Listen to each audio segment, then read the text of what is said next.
दिव्या की सास मनोरमा काफी पुराने ख्यालात वाली थी। उसके विचार और सोच भी आज के जमाने के नहीं थे।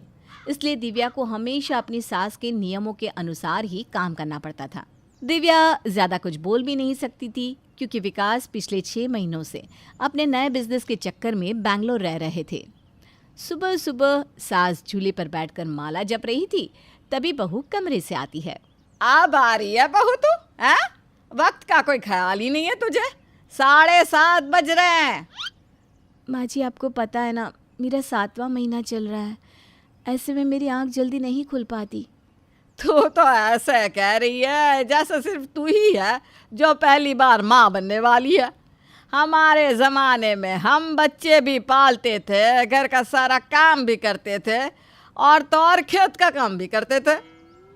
पहले का ज़माना और था माँ जी। पहले सबका खान पान, पानी, हवा सब शुद्ध हुआ करते थे। आज का माहौल ही कुछ और है।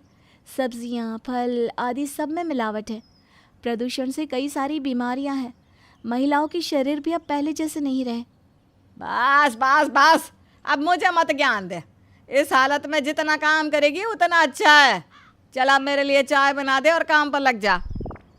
मनोरमा को हर बात में अपने वक्त की बहुत याद आती, जबकि दिव्या ने उसे कई बार समझाया कि पहले के और आज के ज़माने में बहुत अंतर है। फिर भी मनोरमा की आंखें कहाँ खुलने वाली थी। दिव्या की ऐसी हालत होने के बावजूद भी वो उससे सख्ती से पेश आती थी। बहू, अरे आओ बहू, कहाँ रह गई?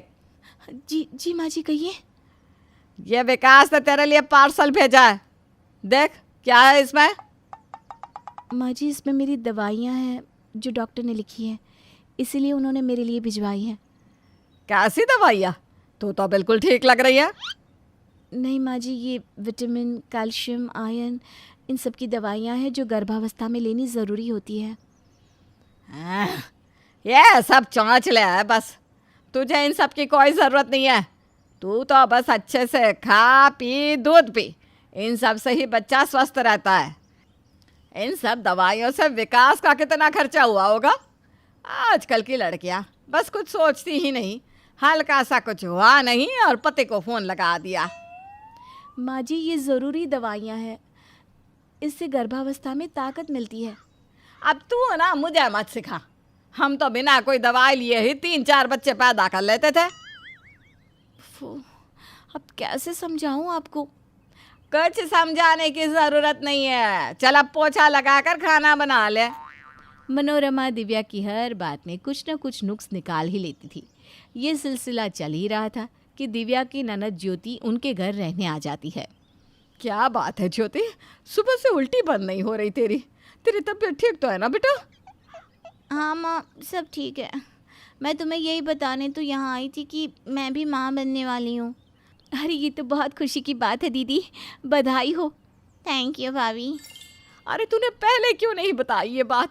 चल चल बैठ जा, ज़्यादा देर खड़ी मत रह। आजा आजा, बैठ यहाँ मेरे पास। अरे माँ, मैं बिल्कुल ठीक हूँ, तुम क्यों इतनी चिंता कर रही हो? अरे नहीं नहीं, ऐसे कैसे? तू माँ बनने वाली है। तू ना सबसे पहले दामाद जी को फ़ोन लगा और उनसे बोल कि तेरी सारी दवाइयाँ डॉक्टर से ले आए। अरे माँ जी, दवाइयों की क्या ज़रूरत है? ज्योति दीदी तो बिल्कुल तंदुरुस्त है, उन्हें इन विटामिन और कैल्शियम की क्या ज़रूरत? अरे पर अब आप ही ने तो कहा था माँ जी, ये सब फालतू के खर्चे हैं। और ज्योति दीदी तो आपकी बेटी हैं, उनमें तो आप जितनी ही ताकत होगी। नहीं, आइए ना ज्योति दीदी, आप रसोई में बर्तन धो लीजिए, मैं खाना बना लेती हूँ। माँ जी कहती हैं कि गर्भावस्था में काम करना अच्छा होता है, बैठे रहने से आलस पड़ता है बस, है ना माँ जी? हाँ पर वो। आइए आइए ज्योति दीदी। जो ताने मनोरमा आज तक अपनी बहू को सुनाती आ रही थी, आज उन्हीं बातों के चक्रव्यूह में वो खुद फंस गई थी। ज्योति दीदी उठिए, चलिए, देखिए 7 बज रहे हैं। चलिए चलिए उठिए। भाभी सोने दीजिए ना, बहुत नींद आ रही है। अरे बहू सोने देना उसे, क्यों इतनी सुबह सुबह उठा रही है? अरे माँ जी, आप ही तो कहती हैं कि गर्भावस्था में सुबह सुबह उठकर घर का काम करना चाहिए, सेहत और बच्चे के लिए अच्छा होता है। मैं कैसे ज्योति दीदी की सेहत खराब होने दूँ? उठिए उठिए दीदी। दिव्या ज्योति को ज़बरदस्ती उठाती है, जो मनोरमा से देखा नहीं जाता। लेकिन अब वो कर भी क्या सकती थी, ये बातें खुद उसी की तो कही हुई थी। अरे अरे दीदी, ये क्या कर रही हैं आप? समोसे खा रही हूँ भाभी। अरे ये सब बाहर का नहीं खाना चाहिए, माँ जी कहती हैं इस हालत में घर का ही खाना चाहिए। क्यों माँ जी? पर भाभी मेरा बहुत मन है समोसा खाने का। नहीं नहीं नहीं नहीं नहीं, लाइए मुझे दे दीजिए। भाभी प्लीज़ ना। अब बस बहुत हो गया बहू, तू क्यों ज्योति को परेशान कर रही है? वो माँ बनने वाली है और तू है कि उसे ये सब करके दुखी कर रही है। जैसे आप भाभी को करती है ठीक वैसे ही ना माँ। ज्योति, ये तो क्या कह रही है बेटा? जब खुद की बेटी माँ बनने वाली है तो आपको अपना ज़माना याद नहीं आ रहा माँ? जब मैं यहाँ आई तो मैंने आपको भाभी के साथ ये सब करते देख लिया था और मैंने ही भाभी से कहा कि ये सब नाटक कीजिए। जब आप बेटी के लिए इतनी परवाह कर सकती हैं तो बहू के लिए क्यों नहीं? तू ठीक कह रही है ज्योति, बहू मुझे माफ़ कर दे। मैं भी पता नहीं तेरे साथ कैसा बर्ताव कर बैठी, पर अब तू चिंता ना कर, मैं सब संभाल लूँगी। आज मैं तुम दोनों की पसंद का खाना बनाती हूँ। चलो जाओ, तुम दोनों बैठकर बातें करो, मैं अभी आई। मनोरमा को तो एहसास हो गया। आप कब अपनी सोच बदल रहे हैं? बताइए बताइए। सरस्वती जी के 2 बेटे शिवम और भूषण हैं और एक बेटी कावेरी। शिवम की बीवी मोहना और भूषण की बीवी वंदना। कावेरी का विवाह प्रणीत नाम के एक नेक आदमी से होता है। प्रणीत का इस दुनिया में कोई नहीं होता। एक दिन अचानक प्रणीत की मौत हो जाती है, जिस दौरान कावेरी प्रेग्नेंट होती है। अब बेचारी बेसहारा बेबस प्रेग्नेंट कावेरी अपने मायके लौट आती है। तभी हे भगवान, ये क्या हो गया? मेरी बेटी के भाग्य में ही ऐसा होना था क्या? एक तो गर्भवती, ऊपर से विधवा हो गई। अब ये बच्चा अपने बाप को कैसे देख पाएगा? बहुत बुरा हुआ। भगवान प्रणीत भाई की आत्मा को शांति दे। रो मत कावेरी, हम दोनों हैं ना तुम्हारी प्यारी भाभियाँ। किस्मत में अक्सर हमें ऐसे मोड़ों से गुजरना पड़ता है जिनके बारे में हमने कभी बुरे सपने में भी नहीं सोचा होता।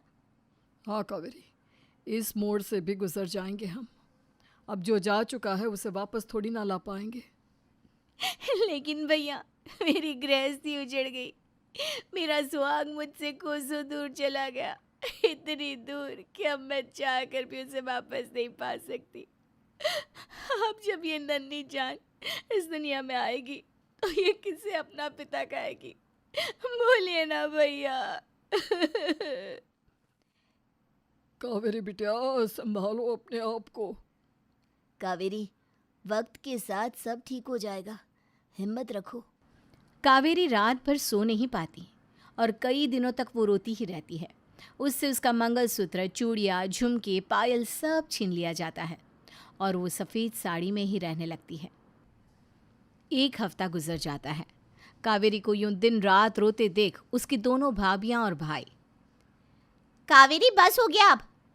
माना तुम्हारा पति चल बसा है, पर अब किसी जोगन की तरह आंसू की बाल्टियां कब तक भरती रहोगी? वही तो, अरे दिन के 24 घंटे बस रोना धोना, ऐसे में घर में लक्ष्मी नहीं पनौती आती है, पनौती। जाओ, जाकर बर्तन घिस दो सारे और आंगन की भी सफाई कर देना। काम में बिजी रहोगी तो माइंड डिस्ट्रैक्ट नहीं होगा। अगर एक जगह पर ही बैठी रहोगी तो रोती ही रहोगी ना। अरे उठ ना, समझ में नहीं आ रहा क्या तुझे? या कानपुर में भी हड़ताल हो गई है? तुम सब उस पर इतना चिल्ला क्यों रहे हो? नंद किशोर जी, कुछ कहिए ना इन बच्चों से। माँ तुम तो चुप ही रहो। ए कावेरी, चल जा काम कर। वंदना कावेरी को जबरदस्ती हाथ पकड़कर रसोई में धकेलती है और कावेरी से ढेर सारा काम करवाती है। बेचारी कावेरी रोते हुए ही सारा काम करती है। वंदना और मोहना, दोनों क्रूर भाभियाँ, दिन रात नौकरानियों की तरह काम करवाती हैं और भूषण और शिवम भी उनकी ही बातों में आकर अपनी बहन पर अत्याचार करते। नंद किशोर कुछ नहीं कर पाते और ना ही सरस्वती।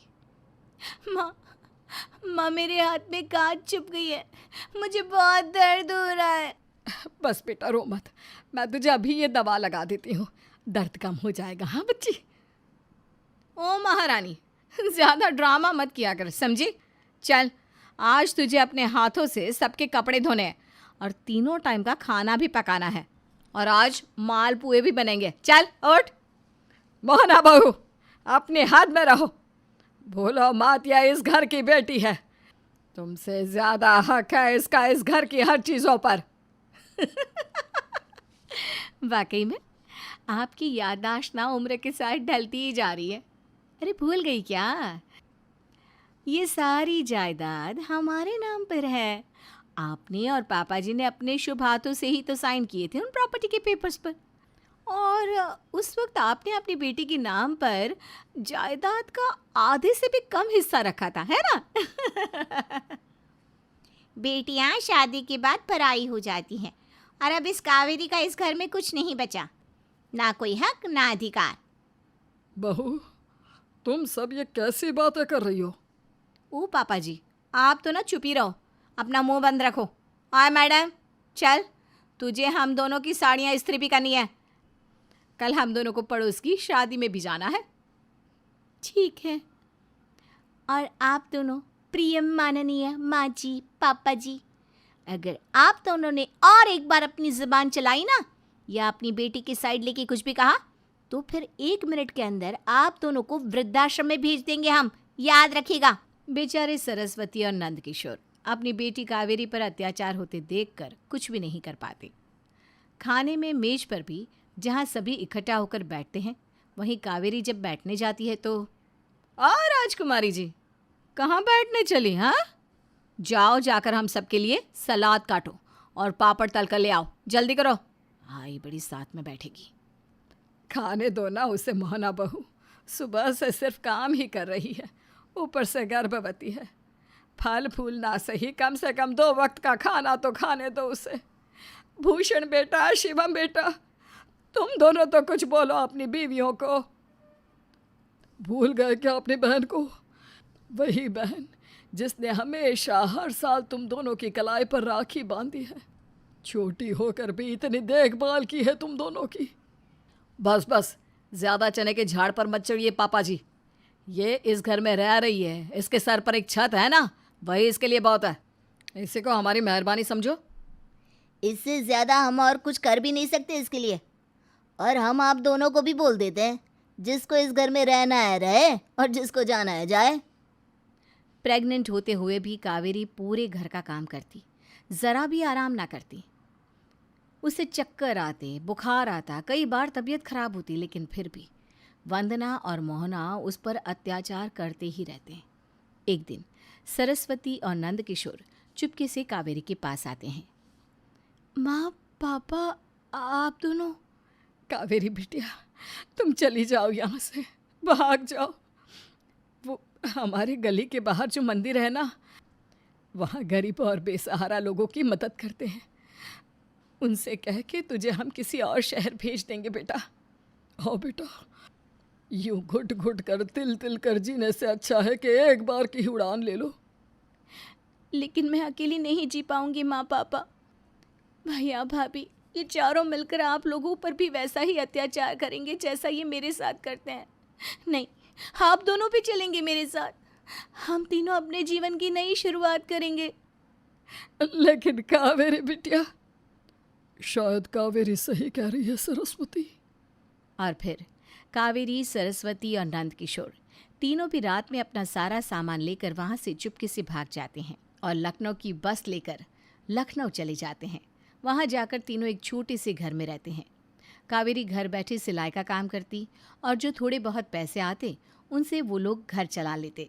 दूसरी तरफ मर गए होंगे कहीं जाकर। मुझे तो बस दिख जाए तीनों में से कोई किसी दिन कहीं, मैं प्रलय ला दूंगी। हाँ, सोचा नहीं था कि कावेरी इतना बड़ा तीर मार जाएगी, वो भी हमारी नाक के नीचे। हमें तो खबर भी नहीं पड़ी।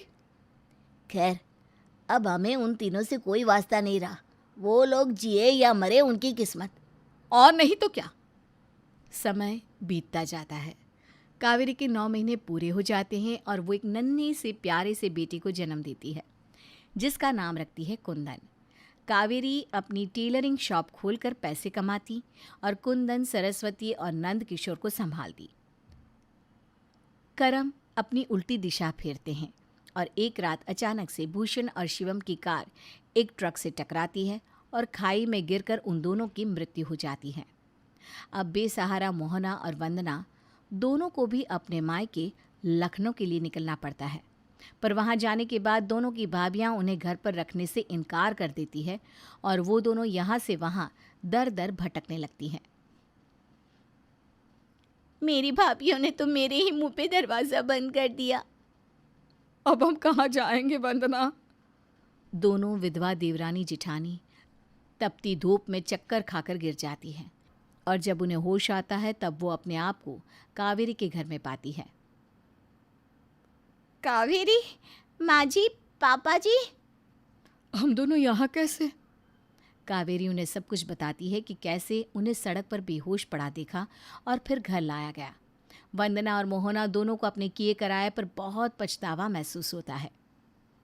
हमें माफ़ कर दो कावेरी, हमें हमारे बुरे कर्मों की सज़ा मिल गई। जिस जगह पर तुम थी हम आज उसी जगह पर है। तुम चाहती तो अपना बदला पूरा करने हमें वहीं बेहोश छोड़ देती, लेकिन तुमने ऐसा नहीं किया। एक विधवा प्रेग्नेंट ननद पर हमने कितने अत्याचार किए, उसकी सज़ा हमें मिल भी गई। बेमन ही सही, लेकिन हो सके तो माफ़ कर दो कावेरी। ऐसा मत कहिए भाभी, भले ही आज हम सबके साथ भूषण भाई और शिवम भाई मौजूद नहीं है, लेकिन इससे हम लोगों के बीच का रिश्ता नहीं टूटेगा, कभी नहीं। कावेरी दोनों भाभियों को माफ़ कर देती है और सभी एक साथ खुशी से रहने लगते हैं।